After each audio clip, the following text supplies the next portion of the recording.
Hello and welcome to another episode of Planning Period at Teach This Teacher. I'm Wesley Glosson, a teacher and academic coach here in the state of Georgia, and I want to help you plan for your next standard, SS8H2. Let's jump right in.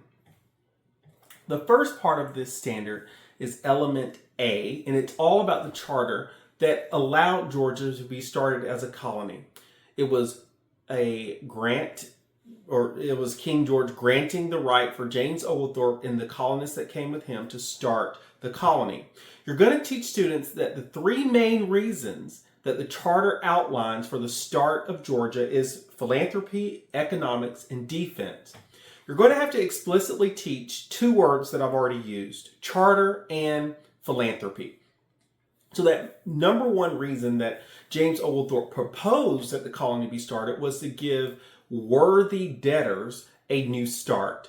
He believed that if you gave them 50 acres in this new colony of Georgia, they could work their debt off and not just rot away in prison like one of his friends died in debtor's prison. You're going to also teach students that this did not actually come to fruition, that most of the people that started the colony were wealthy landowners that wanted more wealth and more land, and that those that did come as on the unpaid voyage, they did not pay their own way, they were only allowed 50 acres, while the more wealthy individuals that paid their way were allowed 500 acres. Keep that in mind, because when we get to the part of the standard that talks about the malcontents, that's going to be very key. So that's how the charter allowed for philanthropy. It was a way, supposedly, to help the poor and the indebted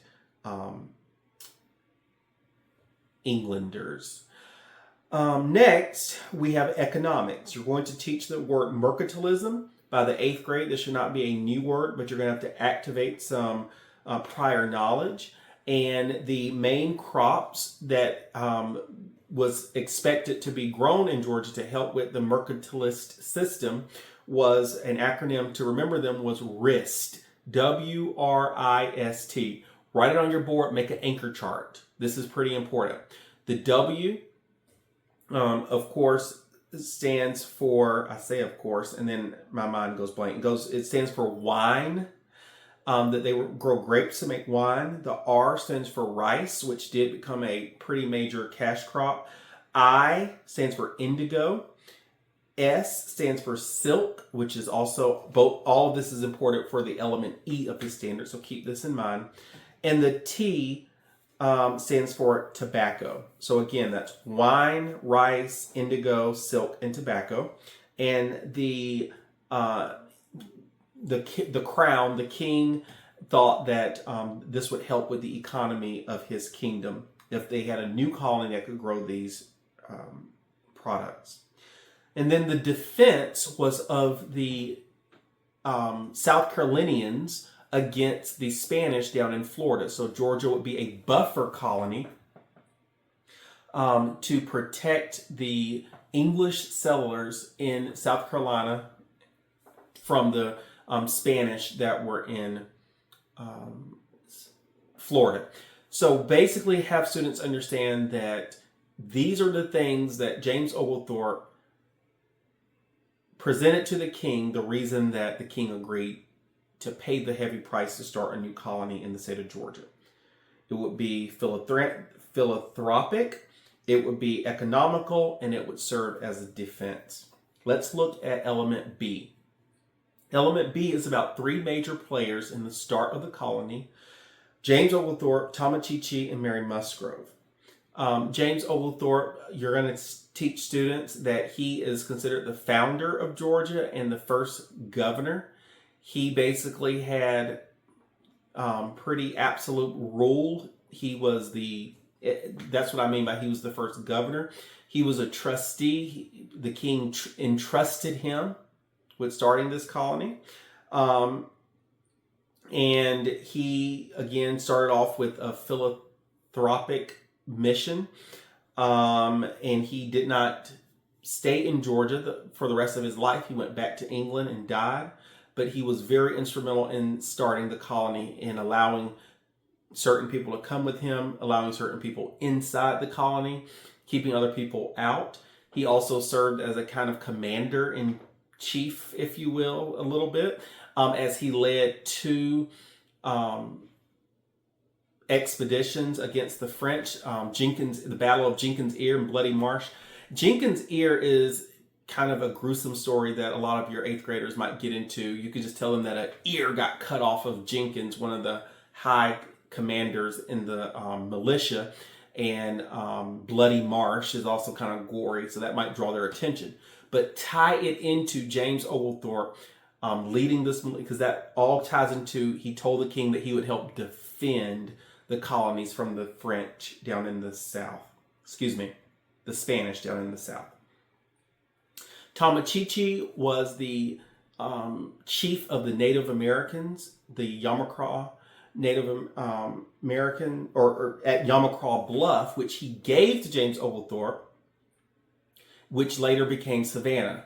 So have students understand that it was up to Tomochichi whether this settlement was going to go well or not, because if he was aggressive towards the British, it could have not happened. Georgia could have not been settled by the British, but because he was welcoming to them and he felt like it would be beneficial to his tribe to partner with the English, that is why he had a positive relationship with James Oglethorpe and his settlers. Tomochichi was so well received by the British that they took him back over to Britain to speak in front of Parliament. So imagine being a Native American, having very little knowledge of the other world, the other continent, and you're now sitting in the Parliament of Great Britain. It had to be a pretty big cultural shock. He actually took his nephew. Look for the picture. It should be in the New Georgia Encyclopedia, the very famous picture, or maybe in your textbook of Tomochichi and his nephew, so that they can get that visual stuck in their head. And then last but not least, we'll talk about Mary Musgrove, who was a translator for the Native Americans between them and the British. She was part Native American, part British descent. Her father, her mother, and her mother was the Native American. Her father was the Englishman. And so she could speak both and she could assimilate into both cultures. So she was a very important bridge between the two. And because of her labors, she was awarded lots of land throughout time. When James Oglethorpe was no longer in the picture and it was the royal colony and the royal governors, a lot of her land got taken. She sued and she, in a way, won the lawsuit. They gave her a whole island, St. Catherine's Island, where she did die in St. Catherine's Islands, and a large sum of money at the same time. So she should be known more for just being a translator, but also a very important businesswoman, doing things that women really weren't allowed to do a whole lot at the time, with power and money. So that pretty much sums up the element B of that standard. Okay, so element C goes into the major groups that were brought here to Georgia to start the colony. The first group are the Jewish people, and students should have an understanding of Jews because they studied it in 7th grade in the Middle East and in 6th grade with Europe, the standards of Europe. So they should also understand the words anti-Semitism, anti-Semitic sentiments, and bring that background knowledge back up to understand why Jews were at first not allowed in the colony. And then help them understand that the only reason they were allowed later is because the British, the settlers needed them. They had about 20 people die, which was a great majority of the original colonists in Georgia. They were dying of fever, and a ship came with some Jewish doctor, Samuel Nunez, and that is the reason that they let him and the rest of the Jews on, because they needed a doctor in the colony. They also had a man that was good with growing grapes and making wine, and remember that was one of the reasons that the colony got started in the first place. So that is why the Jews were settled on there. They did start they had to assimilate, so they started the first Jewish congregation in the state. And so Judaism has been a part of the colony from almost the very beginning because of that. The next group are the Salzburgers. They were a peaceful Germanic group. They spoke German. And they were here because King George had a soft spot for them because they were thrown out of parts of Europe because they were Protestant. And he was also a Germanic Protestant, King George, and so he felt his heart went out to them, and he allowed them into the new colony of Georgia. So they were kind of for religious, to flee religious persecution. They were settled in a place called Ebenezer, and it was not a good spot because it had bad water, and you need good water to live. It was swampy, and so they moved to a place called New Ebenezer, which is still around today. That's the Salzburgers. The Highland Scots, and please help students understand, Highland means the mountainous area, and Scots refers to Scotland in the United Kingdom. Because if you just teach them Highland Scots, that means nothing. There's no Velcro in the back of their brain for that to stick to. But if you show them a map of Scotland and type in Highland versus Lowland parts of Scotland, it'll show you. And so you're going to tell them they came from this area. So they'll remember mountainous region of Scotland. And it'll just give them more in their schema. So they were the opposites of the Salzburgers in the sense of they were not peaceful. They were known warriors, soldiers. And remember, part of the reason we were settled in element A talks about that defense, and so we needed someone that was skilled fighters, and that's why they were allowed on board. They settled in a little town known as Darien, which is also still here today. Have students, Darien was at Fort King George, a fort, defense, soldiers, you get the point. And also, they were similar to the Salzburgers because they were also anti-slavery. Both groups were anti-slavery, which is important for students to understand that Georgia's first charter, the charter, forbade slavery. The malcontents, I told you when we were talking about element A to remember about the people who paid money to come here. So ask students, how do they feel if they pay hundreds of dollars to go to a Falcons game or a Taylor Swift concert? What do they expect? They expect a phenomenal experience. Well, that's what the malcontents expected. They expected a phenomenal experience. So they were not happy when they had restrictions. They paid their money to come to this colony. And when they got here, there were certain things in the charter that said they could not have rum. And they're like, dude, I paid my money. Why can't I drink what I want? They were told they couldn't have slaves. These are all the things that they were angry about.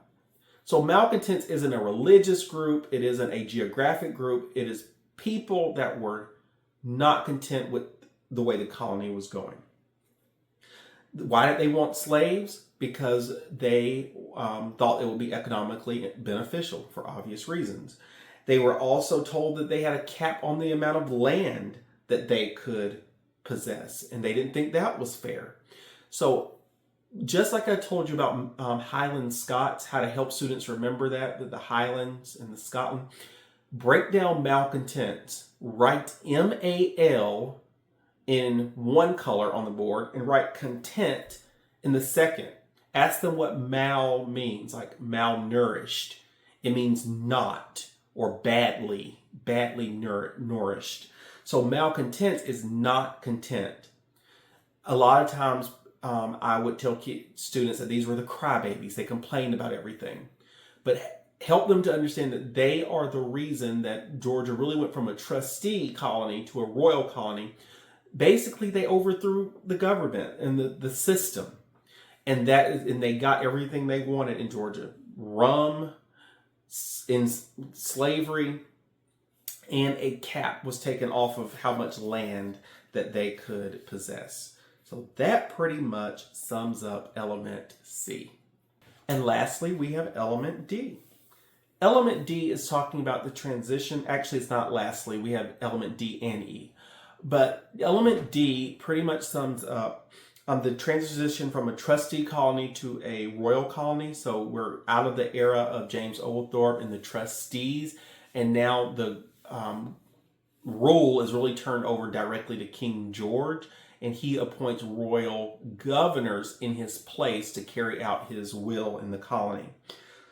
The word that I want you to associate with this colony period of the colony is growth. Grow, grow, grow. Everything grew.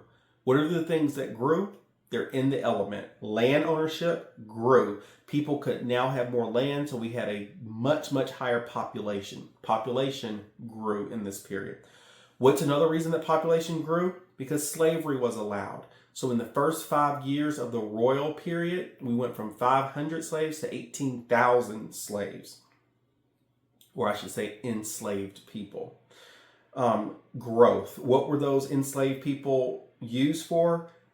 Labor in the rice plantations. These rice plantations were mostly, so says the teacher's notes, in the swampy areas of the coastal plain and the rivers, many of the rivers, because we know that rice needs a lot of water to be successful.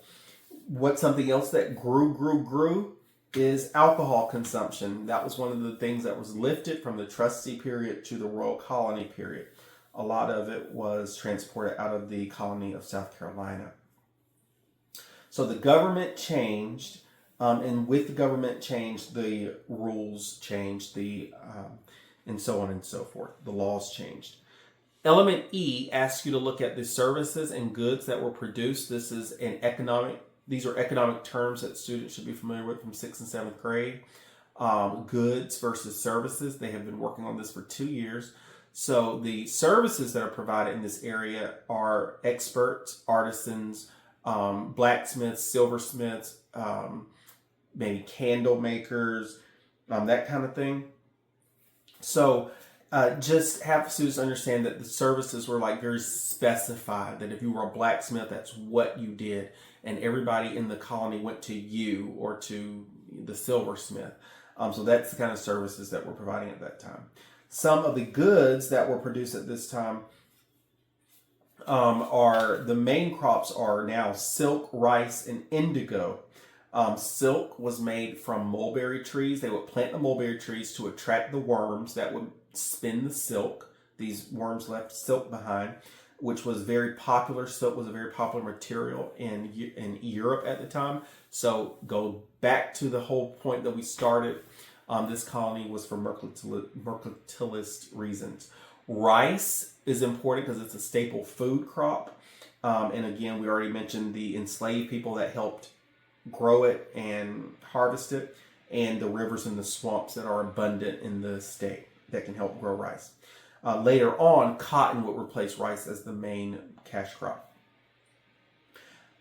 Indigo was not as successful as they wanted it to be, but Britain actually put a bounty on indigo. They would pay extra, a premium for the indigo that was grown. Students are not going to be familiar with indigo. If you can't eat it, why are they growing it? Were they just crazy about these flowers? So help them to understand that it was used for a dye. It was used for clothing dye. So among those main things, other things were grown other things were used like furs, timber, and tobacco. Timber was very, very big in the Okefenokee Swamp area. And please mention that to students because it'll be a little spiral review for their geography standard because they should be familiar where the Okefenokee Swamp is. And tobacco, of course, is very popular too. And y'all, I think we just summed up element D pretty succinctly. So that is A through D. I am so glad you joined this planning period with me. I hope you join more. I have one coming out constantly. And also I have great resources to go along with this standard. You can find those in the links down below. And if you're not subscribed to the teachthisteacher.com, you should be. Because not only do you get an instant free material, You also get discounts that unsubscribed viewers do not get if you subscribe to my website, and other great teaching tips through my blog and emails. Thank you so much once again. I hope I see you on the next video, because we believe that every teacher needs teaching. Thanks, everyone.